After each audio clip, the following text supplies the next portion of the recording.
NASA చేయలేనిది ISRO ఎలా చేస్తోంది? అంతరిక్ష పరిశోధనల చరిత్రలో ఒక అసాధ్యమైన విజయం గురించి ఆలోచిస్తే అందరికీ మొదట గుర్తొచ్చే పేరు అమెరికాకు చెందిన నాసా.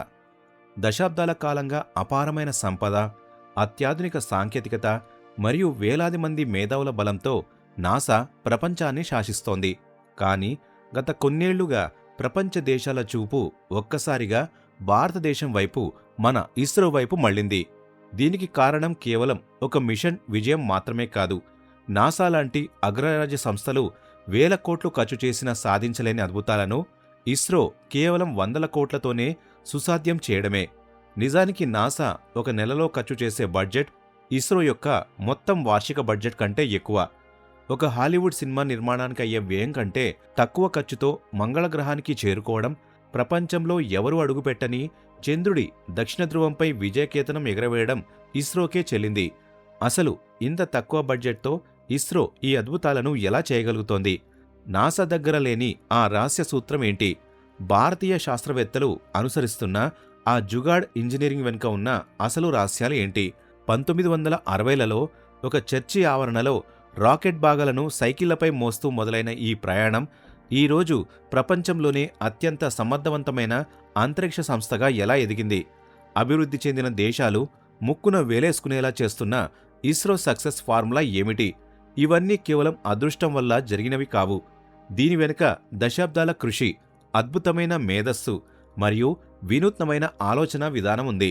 నాసా మరియు ఇస్రోల మధ్య ఉన్న ఆ ప్రధాన వ్యత్యాసాలను, ఇస్రో అనుసరిస్తున్న విప్లవాత్మక సాంకేతికతలను మరియు భవిష్యత్తులో ప్రపంచం షాక్ అయ్యేలా ఇస్రో సిద్ధం చేస్తున్న ఆ అత్యంత రహస్య మిషన్ల గురించి ఈ వీడియోలో ప్రతి పాయింట్ను క్షుణ్ణంగా, ఎంతో వివరంగా విశ్లేషించబోతున్నాం. ఇస్రో ఆరంభ ప్రస్థానం అవమానాల నుంచి అద్భుతాల వరకు. భారతదేశ అంతరిక్ష ప్రయాణం ఒక అసాధ్యమైన కలలా మొదలైంది. 1947లో దేశానికి స్వాతంత్రం వచ్చినప్పుడు మనం ఎదుర్కొంటున్న పరిస్థితులు వర్ణనాతీతం. ఒకవైపు విభజన గాయాలు, మరోవైపు కనీసం ప్రజల ఆకలి తీర్చలేని ఆర్థిక పరిస్థితి. సరిగ్గా అదే సమయంలో ప్రపంచ అగ్రరాజ్యాలైన అమెరికా, రష్యా దేశాల మధ్య అంతరిక్ష ఆధిపత్యం కోసం స్పేస్ రేస్ యుద్ధంలా సాగుతోంది. ఆ పరిస్థితుల్లో డాక్టర్ విక్రమ్ సారాభాయ్ గారు భారతదేశానికి కూడా ఒక సొంత అంతరిక్ష సంస్థ ఉండాలని ప్రతిపాదించినప్పుడు దేశంలోని మేధావుల నుంచి సామాన్యుల వరకు అందరూ హేళన చేశారు.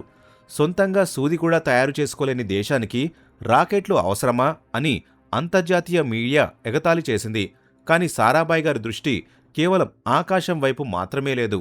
అంతరిక్ష సాంకేతికత ద్వారా భారతదేశంలోని పేదరికాన్ని, వ్యవసాయ సమస్యలను ఎలా పరిష్కరించవచ్చో ఆయనకు స్పష్టమైన అవగాహన ఉంది. ఆ పట్టుదలతోనే 1962లో ఇన్కోస్పార్క్ కమిటీ ఏర్పాటైంది. అదే 1969 ఆగస్టు 15న ఇస్రోగా అవతరించింది. ఇస్రో ప్రస్థానంలో అత్యంత కీలకమైన ఘట్టం కేరళలోని తుంబా గ్రామంలో ప్రారంభించారు. తన మొదటి రాకెట్ భాగాలను సైకిళ్ల మీద, ఎడ్లబండ్ల మీద లాంచ్ ప్యాడ్ వరకు తీసుకెళ్లిన ఆ దృశ్యాలు నేటికీ ప్రపంచాన్ని ఆశ్చర్యపరుస్తాయి. అంతటి క్లిష్ట పరిస్థితుల్లో కూడా పట్టుదల వీడకుండా, విదేశీ సహాయం కోసం ఎదురుచూడకుండా మనవాళ్లు ముందుకు సాగారు. బెంగళూరులో కనీసం ఆఫీస్ కూడా లేక ఒక పబ్లిక్ టాయిలెట్ను శుభ్రం చేసి దాన్నే శాటిలైట్ ట్రాకింగ్ సెంటర్గా మార్చుకున్నారంటే మన శాస్త్రవేత్తల త్యాగం ఎంతటిదో అర్థం చేసుకోవచ్చు. 1975లో రష్యా సహాయంతో ఆర్యభట్ట శాటిలైట్ను పంపినప్పుడు మనకు సొంత రాకెట్ లేదని ఎంతోమంది విమర్శించారు. దానికి సమాధానంగా అబ్దుల్ కలాం గారి నాయకత్వంలో ఎన్నో వైఫల్యాలను తట్టుకుని నిలబడి 1980లో SLV-3 ద్వారా విజయాన్ని నమోదు చేశాం. ఆ రోజు వేసిన పునాది ఈరోజు ఇస్రోను ప్రపంచ దేశాలకు శాటిలైట్లను పంపే ఒక కమర్షియల్ పవర్ హౌస్గా మార్చింది. ఒకప్పుడు సైకిల్ మీద వెళ్లిన దేశం ఈరోజు ప్రపంచంలోనే అతిపెద్ద రాకెట్లను తయారు చేస్తూ చంద్రుడి దక్షిణ ధ్రువంపై అడుగుపెట్టిన మొదటి దేశంగా రికార్డు సృష్టించడం వెనుక ఉన్నది కేవలం బడ్జెట్ కాదు, అంకితభావంతో కూడిన భారతీయ మేధస్సు. అబ్దుల్ కలాం గారు మరియు SLV-3 విజయం. 1971లో విక్రమ్ సారాభాయ్ గారి హఠాన్మరణం ఇస్రోను కోలుకోలేని దెబ్బతీసింది. ఒకవైపు మార్గదర్శిని కోల్పోయిన వేదన, మరోవైపు అంతర్జాతీయంగా సాంకేతిక సహకారం అందకపోవడం వంటి క్లిష్ట పరిస్థితుల్లో ఇస్రో బాధ్యతలను స్వీకరించారు డాక్టర్ APJ అబ్దుల్ కలాం గారు. ఆ సమయంలో భారతదేశానికి సొంతంగా ఒక శాటిలైట్ లాంచింగ్ వెహికల్ SLV ఉండాలనేది ఆయన ప్రధాన లక్ష్యం. ఎందుకంటే అప్పటి వరకు మనం ఉపగ్రహాలను తయారు చేసినా వాటిని అంతరిక్షంలోకి పంపడానికి రష్యా లేదా అమెరికా వంటి దేశాల మీద ఆధారపడాల్సి వచ్చేది.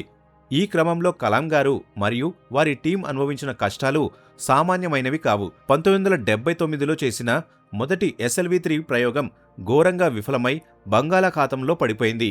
ఆ సమయంలో దేశవ్యాప్తంగా విమర్శలు వచ్చినా కలాం గారు పట్టుదలతో తప్పులను సరిదిద్దుకుని సరిగ్గా ఒక ఏడాది తర్వాత అంటే 1980 జూలై 18న రెండవ ప్రయత్నంలో విజయం సాధించారు.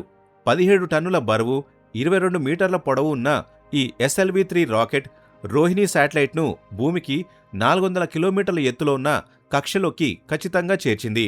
ఈ విజయం భారతదేశాన్ని అంతరిక్షంలోకి సొంతంగా ఉపగ్రహాలను పంపగల సామర్థ్యం ఉన్న 6వ దేశంగా ప్రపంచ పటంలో నిలబెట్టింది. ఇక్కడి నుంచే ఇస్రో యొక్క అసలు ప్రయాణం మొదలైంది.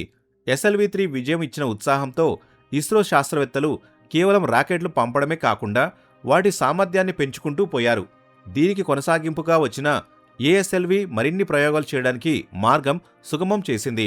ఆ తర్వాత ఇస్రో చరిత్రలో అత్యంత నమ్మదగిన రాకెట్గా పేరుగాంచిన PSLV పుట్టుకొచ్చింది.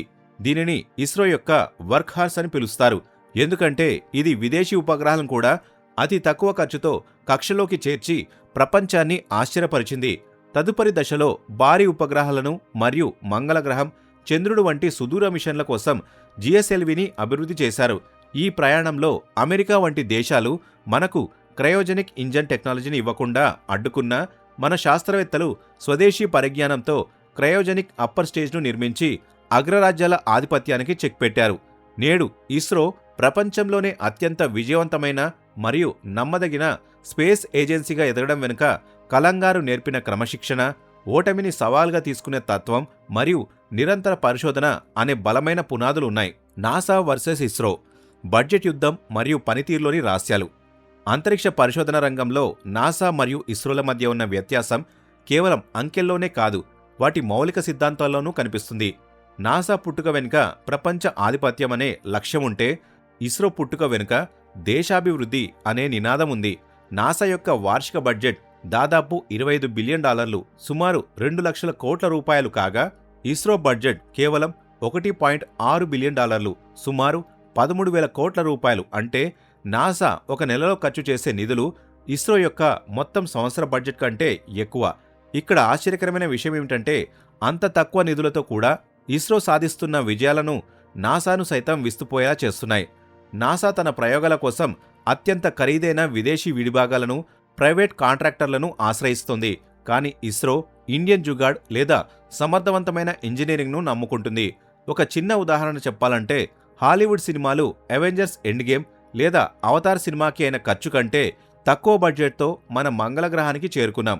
Hollywood cinema the Martian budget $108 million. అయితే నిజంగా మంగళగ్రహం మీదకి వెళ్లిన ఇస్రో మంగళ్యాన్ మిషన్ ఖర్చు కేవలం $74 మిలియన్ మాత్రమే. అంటే కిలోమీటర్కు కేవలం ₹7 ఖర్చుతో మనం అంగారక గ్రహానికి చేరుకున్నాం. నాసాకున్న మైండ్ సెట్ ప్రధానంగా మానవ జ్ఞానాన్ని పెంచడం మరియు అంతరిక్షంలో మనిషి ఉనికిని చాటడంపై ఉంటుంది. అందుకే వారు వేల కోట్ల రూపాయలు ఖర్చు చేసి ఇంటర్నేషనల్ స్పేస్ స్టేషన్ వంటి భారీ ప్రాజెక్టులు చేపడతారు. కానీ ఇస్రో మైండ్ సెట్ పూర్తిగా భిన్నం. సామాన్యుడికి ఉపయోగపడే కమ్యూనికేషన్, వాతావరణ హెచ్చరికలు, వ్యవసాయానికి అవసరమైన డేటా మరియు విద్యారంగంలో విప్లవం తీసుకురావడమే లక్ష్యంగా ఇస్రో పనిచేస్తుంది. నాసా యొక్క ఒక స్పేస్ సూట్ ఖర్చే దాదాపు 100 కోట్ల రూపాయల వరకు ఉంటుంది. కానీ ఇస్రో అదే బడ్జెట్తో ఒక చిన్న ఉపగ్రహాన్ని ప్రయోగించగలదు. ఇస్రో శాస్త్రవేత్తల జీతాలు కూడా నాసా ఇంజనీర్లతో పోలిస్తే 1/5 మాత్రమే ఉంటాయి. కానీ వారి ప్రతిభ మరియు అంకితభావం ప్రపంచంలోనే అత్యున్నతమైనవి. వనరులను వృధా చేయకుండా అందుబాటులో ఉన్న పరికరాలనే వినూత్నంగా వాడుకోవడంలో ఇస్రో ప్రపంచానికే గురువుగా మారింది. ఈ పొదుపు మంత్రమే నేడు ప్రపంచ దేశాలన్నీ తమ శాటిలైట్లు లాంచ్ చేయడానికి ఇస్రో వైపు చూసేలా చేస్తోంది.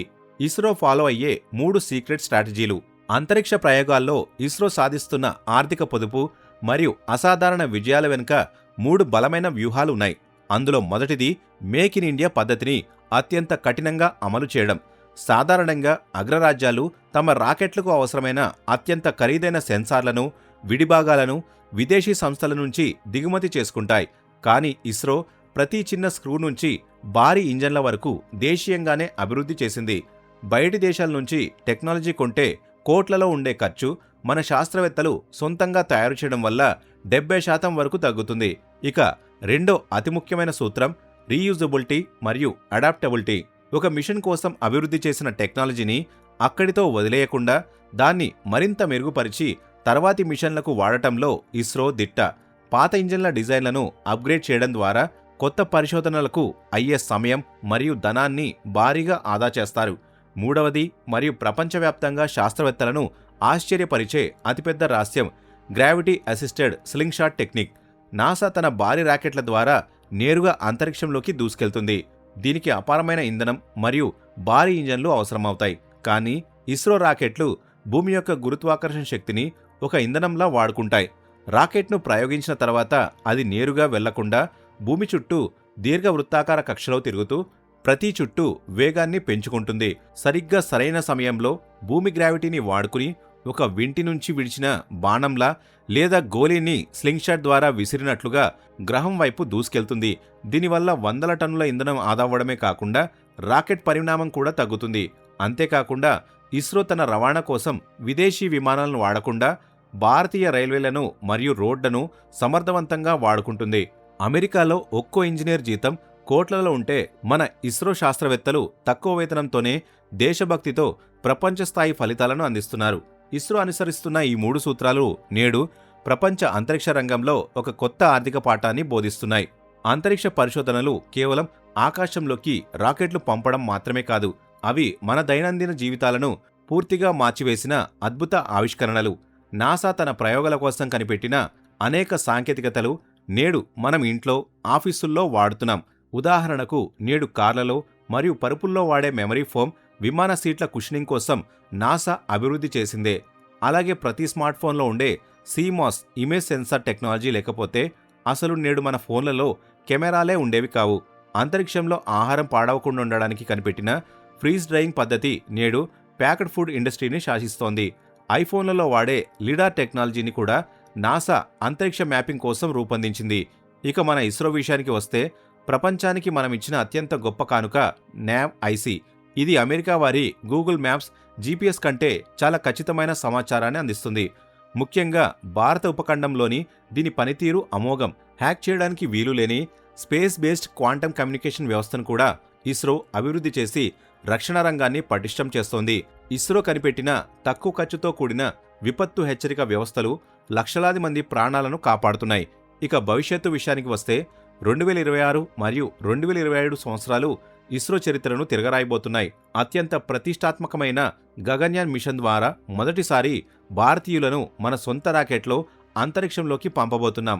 అలాగే శుక్రయాన్ ద్వారా అత్యంత వేడి గ్రహమైన వీనస్ మీద ఇస్రో తన ప్రయోగాలు చేయబోతోంది. వీటన్నిటికంటే ముఖ్యంగా చంద్రయాన్ 4 ఒక భారీ సంచలనం కాబోతుంది. ఇది చంద్రుడిపై ల్యాండ్ అవ్వడమే కాకుండా అక్కడి మట్టి నమూనాలను సేకరించి సురక్షితంగా భూమికి తిరిగి తీసుకురాబోతుంది. అమెరికా, నాసా మరియు భారత్ ఇస్రో సంయుక్తంగా నిర్మిస్తున్న నిసార్ శాటిలైట్ భూమిపై జరుగుతున్న మార్పులను అత్యంత ఖచ్చితంగా గమనించబోతోంది. ఒకప్పుడు భారత అంతరిక్ష రంగంపై సెటైర్లు వేసిన అగ్రరాజ్యాలను నేడు మనతో కలిసి ప్రాజెక్టులు చేయడానికి పోటీ పడుతున్నాయంటే అది మన శాస్త్రవేత్తల ప్రతిభకు నిదర్శనం. భారత గర్వకారణం. అంతరిక్ష పరిశోధనల రంగంలో భారతదేశం సాధిస్తున్న ఈ అద్భుతాలు కేవలం ప్రారంభం మాత్రమే అని మనం గుర్తించాలి. వనరులు తక్కువగా ఉన్నా, బడ్జెట్ పరిమితంగా ఉన్నా, అంకితభావం మరియు మేధస్సు ఉంటే ప్రపంచాన్నే శాసించవచ్చని మన ఇస్రో శాస్త్రవేత్తలు నిరూపించారు. నాసా చేయలేనిది ఇస్రో ఎలా చేస్తోంది అనే ప్రశ్నకు నిజమైన సమాధానం మన శాస్త్రవేత్తల నిరంతర శ్రమ మరియు తక్కువ వనరులతో అత్యుత్తమ ఫలితాలను సాధించాలనే సంకల్పం. ఒకప్పుడు ప్రపంచ దేశాలు మనల్ని హేళన చేసినా నేడు అదే అగ్రరాజ్యాలు మన సాంకేతికతను చూసి ఆశ్చర్యపోతున్నాయంటే అది మన దేశీయ ఇంజనీరింగ్ ప్రతిభకు నిదర్శనం. భారతదేశం కేవలం ఒక స్పేస్ ఏజెన్సీని నడపడం లేదు, రాబోయే తరాలకు ఒక గొప్ప ఆశను మరియు ఆత్మవిశ్వాసాన్ని అందిస్తోంది. భవిష్యత్తులో మనం కేవలం గ్రహాల మీదకు శాటిలైట్లను పంపడమే కాకుండా అంతరిక్షంలో సొంతంగా స్పేస్ స్టేషన్ను నిర్మించుకోవడం మరియు ఇతర గ్రహాలపై మానవ నివాసాలను ఏర్పాటు చేసే దిశగా అడుగులు వేస్తున్నాం. ఈ ప్రయాణంలో ప్రతి భారతీయుడి మద్దతు మన ఇస్రోకు ఎంతో అవసరం. మన శాస్త్రవేత్తల విజయాలను 10 మందికి తెలియజేయడం, వారిని ప్రోత్సహించడం మన బాధ్యత. భారతదేశం త్వరలోనే అంతరిక్ష రంగంలో తిరుగులేని సూపర్ పవర్గా అవతరించబోతోంది. ఈ గొప్ప ప్రయాణంలో మీరు కూడా భాగస్వాములు కావాలని ఆశిస్తున్నాను. మీ మద్దతే మన శాస్త్రవేత్తలకు అతిపెద్ద బలం.